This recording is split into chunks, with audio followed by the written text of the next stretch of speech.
Hi, Paul Slack. It's Good News Broadcast speaking to Stephen Fogel. Hi, Stephen. How are you? Good. Thank you for having me. I'm very excited to get to speak with you because I've learned a lot from you already by reading your book, My Mind is Not Always My Friend, a guide for how to not, and I got to underline that, get in your own way. All right, that's good news. Larry King says your guiding principles are right on target. Adopting them would have to improve your life. Have to improve your life. You're a Renaissance man. You're a co-founder of Westwood Financial Corporation, one of the largest private commercial real estate operators in the United States. You know what somebody just told me? I know you're out in California, right?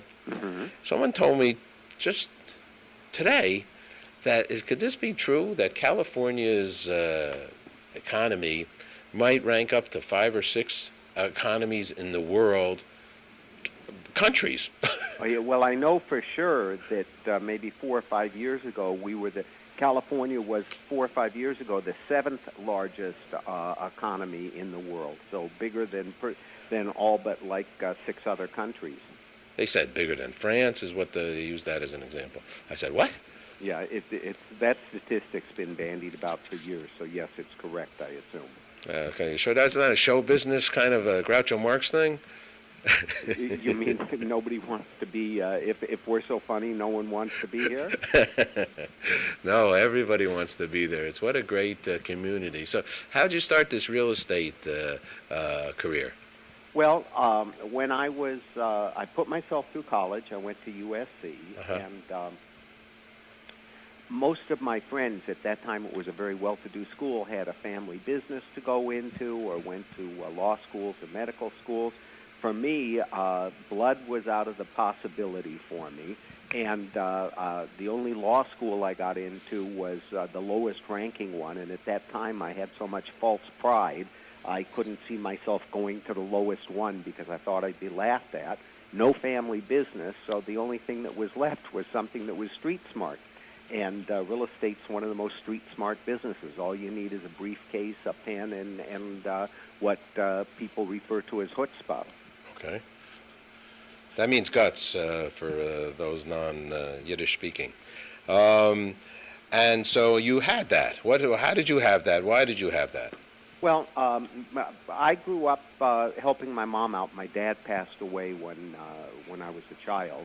And my mom, in California, this is probably in the 50s, people bought and sold houses. What we call flipping houses today was a way of life because the population was shifting from the east and Midwest and south into Southern California.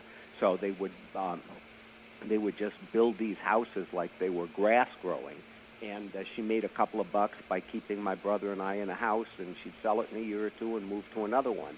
So, and then by the time I was like 15, she had saved up everything she could to stop that, and she bought a 7-unit apartment house, and I used to help her clean the apartments and collect the rent. So I guess that seemed to be my only avenue in my teenage mind. Very interesting.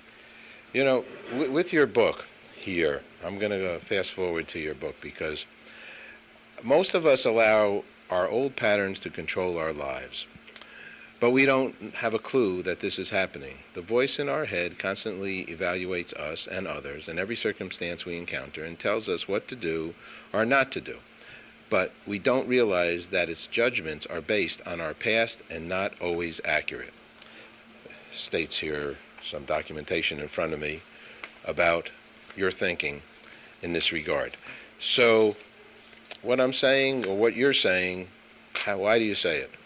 Well, the way I like to refer to it is today we're all used to global positioning systems in our car. The lady tells us where to go.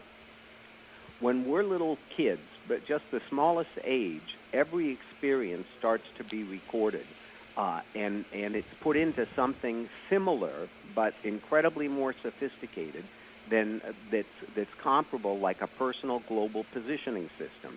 Example, you're like 5, 6 years old, you're in your first classes at school, teacher asks a question, and you volunteer with an answer.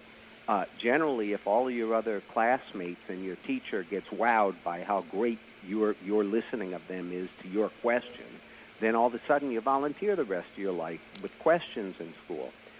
If you're the same little kid but everyone laughs and you get the feeling you're an idiot for saying that, for the rest of your life, the global positioning system makes the instruction, when question asked, don't raise your hand. So, at its simplest way, that's how we get programmed. And by the time we get to be grown up, we've got millions of these little rapidly firing electronic files in our head, millions and millions and millions of them, and each one has a past experience that the voice in our head, when a new idea comes up, applies that old theory. By the way, brain scientists today call these memes, M-E-M-E, little firing patterns. So the voice in the head immediately, like let's say you're walking down the street and there seems to be like a homeless person that to you looks crazy and threatening. You don't know that, but as soon as you see him, the voice in your head calls up some of these memes, and if the appropriate one of those memes that comes to your thinking says walk away and don't talk to the person, get scared, that's the one that comes up. And the global positioning system has now had you walk away probably for no reason. You get scared when there's nothing to be scared about. Very interesting. Did you study psychology at USC? Sure I did. Oh, you did? Okay. Yeah. But that was in the days when the dinosaurs were here. And by the way, one of the interesting things about the whole subject matter we're talking about is that so much more is known over the last 20 years than had ever been known. Like now with all of the fabulous technology, at least we shall see if it's fabulous, like the MRI machines, they can now trace exactly where in the head is being stimulated by any thought or activity, and they've been able to map those various parts of the brain to see what the function of that is, so they know if it lands in that area that this is kind of the possible result you're going to get from it. I was a lucky guy, and back in Channel 13 public television days, about 82, I did the Brain series, 10 hours of brain stuff. Sure. And we literally, in Central California guy, we started this series off, and my audience knows this because I've mentioned it before, with a guy, Greg Louganis, the diving champion, in La Jolla area, one of those gigantic real estate areas. I forgot which one it was, but Orange County. Somewhere in Orange County, one of the mission areas, but we just took the camera and we watched his feet, and we just watched him climb up the ladder. That's how we started the Brain series, and how his feet and his body and his dive all then related to the brain. And we did a lot of PET scan commentary. I mean, I guess maybe we were early on here. This is 82. But it's so true with what you're saying now in our new sciences.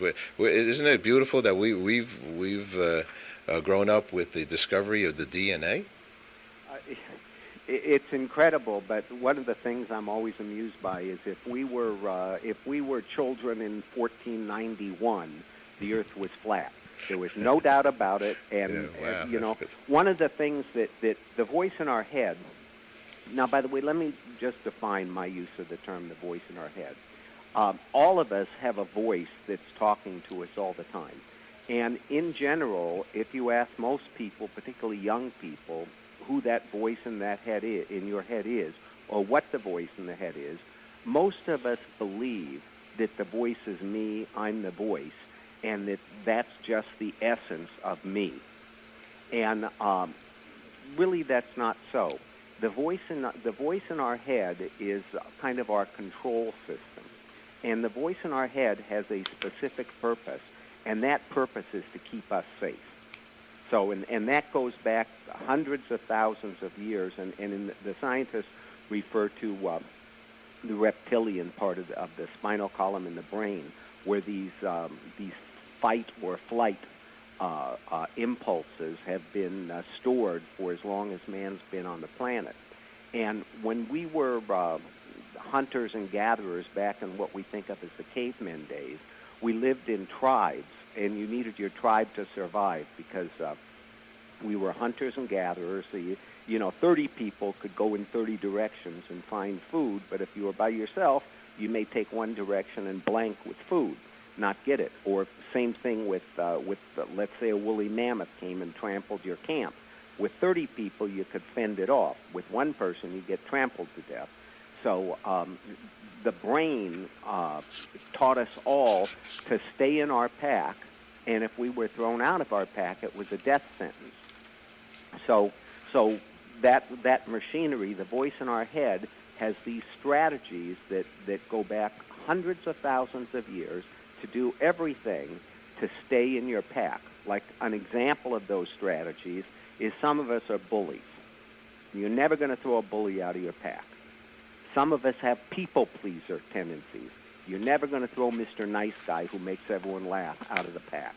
Some of us get into sexual promiscuity. You're never going to send, these are the belief system the voice in the head has. If I'm this way, I'll never get thrown out of my pack. And here, hundreds of thousands of years later, that reptilian part of our brain is still insisting 24/7 that we, one way or another, we have all these points of view to stay into our pack. Even if staying in our pack means being a hermit, afraid of the pack, it's that reptilian cortex telling us what to do, always trying to keep us alive. Carl Jung said, as a quote from your book, and you have obviously some major appreciation for his thinking, I am not what happened to me, I am what I chose to become. Exactly, and Carl Jung, Carl Jung, I think probably in another 100 years will be thought of as one of the greatest of all of the scientists ever. I mean, he's certainly well appreciated now, but I think he's still underrated. But yes. Why would you say that? Well, people think of Freud as the first guy. What Jung came along doing is Jung came along and understood. He was the first one that really got a grasp of our unconscious. And Jung was a scientist, and probably in the early 1920s, the turn of the 19th century, when life was still primitive and communications hadn't been completed around the world, he would go to various primitive tribes which still existed untouched by society, and he would get interpreters and interview those tribes and find out what their dreams were and their fears were. And he was able to understand that stories like the fairy tale of the princess who drops her ring down the well, and the frog comes up and says, "Hey, if you kiss me, I'll go get the ring for you," and then the frog turns into a prince. That same story appears in almost every culture. And he found even in the darkest places of Africa where civilization just hadn't arrived, that was the same basic fable that the people had. And he came to understand that the unconscious is almost like the way we now think of our internet. It's out there. Everything exists in it. You don't know how. You don't know why. But if you're clever enough to plug into it, it's all there. Good news. And we shall see. My mind is not always my friend. You have that website .com, right? Yes. And I'm looking at that. And you can get the book from Amazon.com or Barnes & Noble, any of the big web searches. Some more of the thoughts that occur, and then you also have this good website here that has, these are some of the areas that Stephen goes to. Confront outside challenges, the inner demons, by changing the way your inner mind views them and reacts to them. Get out of your own way so you can live every day to the fullest and in the present. Become fearless so you can always be at your best. Identify and manage behavior that up to now has been disruptive to your life and would like to leave. There's another thought here, relationships. The question about pushing your past thoughts about relationships into your brain today. How do you start anew? So you and I are just meeting. What's the thought here as far as how we're going to interact and how we can move life forwards? Well, the answer is to look at each other and see who I really am, who you really are. What am I really saying? What are you really saying?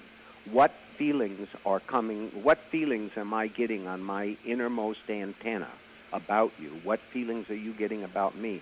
Because we all have a filter, and rarely do we stop to look at anything for really what it is. Example, you see a pit bull on the street. Most of us get afraid of pit bulls on the street. They're nice enough dogs. If they've been mistreated, then they're going to be aggressive. But you don't have to just assume every pit bull is going to be out to bite you. And with these filters, generally when we see each other, we're not even looking at the other person. There's something that reminds us about someone from our long ago past. So if we like the long ago past person, if they seem sexy to us, if there's something in your essence that reminds me of that person, and by the way, this happens in nanoseconds. So when we start a relationship, we're really starting a relationship that's past-based from something that long ago happened, and reading that into the person we meet in the first instance we know them. So the important thing is, there was a television show in early television called Dragnet, where Jack Webb, who was the police guy, would be interviewing the witnesses to crimes, and he'd say, just the facts. Ma'am. I know. Just the facts. I know Opal. I know a lot about Jack Webb. Yeah. So if you and I meet each other for the first time, if we could look at each other on just the facts and not let the filter of a lifelong fear system. Now, by the way, that voice in the head is fear-based. It is always projecting. It is always thinking.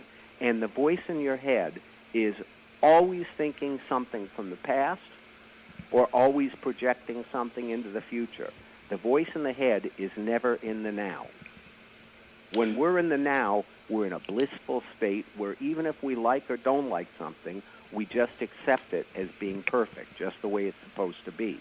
But the voice in the head is never looking for perfection. It's only looking to save us from what lurks in the hearts of man. Which is another old radio show. Living in the moment. Yeah. This is all really, I find, very brilliant, wise commentary and thoughts, and we shall see. But I like one of the things that we've instituted to a degree with our good news is, in essence, what I think is a concerning situation is judgment. That, when we make these judgments, to live life without judgment, or as often as possible, I think makes more of a blissful life. Oh, and sure. I know with our broadcast, that we are trying to, in essence, I don't allow anybody to say something not nice about anybody else. Now, it's sort of like one of our standards and practices because it's not good news. It's and I be frank with you, I know the Webb and I know the wife of Jack and I know a lot about that comment I use all the time. Just the facts. I say that all the time with our good news show. Just the fact. And then the reality is it's actually just your facts, right? Because your facts probably will be different than somebody else's facts on the same exact situation. I need to stop for 1 second. One of the main Please? things. Okay. Thank you. One of the main things which I talk about in my book is feelings are not facts. And just about every fact we hold to be true that voice in the head is telling us generally is not really a fact, it's a feeling. And example again, before Christopher Columbus, the fact was to every person on the planet, the earth is flat, you go to the end, you fall off, you die. That was a fact in 1491. So everything, but it was really just a feeling. It never happened to anybody. People thought it would happen, so they made it a fact. And feelings are not facts. Example, that person likes me, that person doesn't like me. Those aren't facts. Those are feelings we have. And yet we distort our whole life chasing someone that we think loves us when they may or may not because we made it a fact when it was only a feeling. Or conversely, we run away from things our whole life simply because we've made it into a fact when it's not a fact. It's just a feeling. So, Stephen, so then how is a good way to conduct our life in the sense of, do we talk straight talk? Do you like me or do you not like me? Do you literally say that to somebody? Do I say that to you right now? Do you like me? Do you not like me? How do I or get off the phone after this conversation, and I do like you, but I'm an open guy who will say that. Not many people have the ability to say I like somebody or give a hug to somebody. It's not to a certain degree, some people say it's not in our nature, or it's one of those things that probably is in our nature, but we are refusing to, Leo Biscaglia, hug your neighbors and everybody. We're refusing, who taught at USC, I think. We don't do it, right? Yes, it's an acquired skill. And when we're babies, we start, again, collecting all these experiences and then making our the way we conduct ourselves, what I call our operating principles up, what's safe, what isn't safe. And in general, part of that experience says it is not safe to be vulnerable to people. And when we think about being vulnerable, what that really means is they may hurt us. So it's not safe to put yourself out there where you may be hurt. And again, that's all past-based thinking, and that's always the voice in your head. You can train yourself, and that's what it takes. Just like a violin player, upon the beginning of playing a violin, could really never get the fingering of how to play that violin with his hand, nor the bow movements the very first time. But after you've done it for a huge length of time, it trains what's called the neuroplasty in the head. You train that. You get a bigger capacity, bigger muscles. You can lift heavier weights. And when you train yourself that it really is safe to talk to people, then you get the capacity, and then you can be fully self-expressed. Because when we are not fully self-expressed, we're hiding things, and what we hide really makes us always be in the shadows. And then the other point that I'd like to make is that nothing works without integrity. And integrity, in my definition of it, is being true to yourself and being what you innately know is the goodness of being honest and straightforward. And if you're honest and straightforward and you say someone, I like you, and it's true, you're free.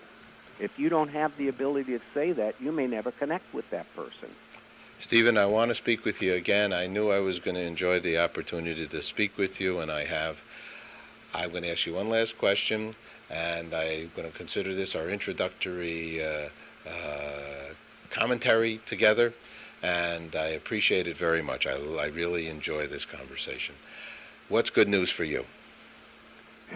Good news for me is a day when all of my the people I care about are happy and they mirror me the way I want to be mirrored, and I mirror them the way they want to be mirrored.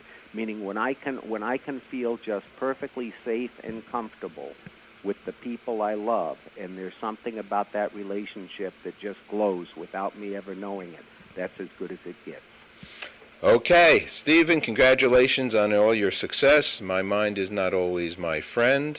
Guide for how to not, underlined, get in your own way. Thank you. I've enjoyed talking to you. I've enjoyed speaking with you as well. Take care, my friend. Bye-bye. Bye-bye.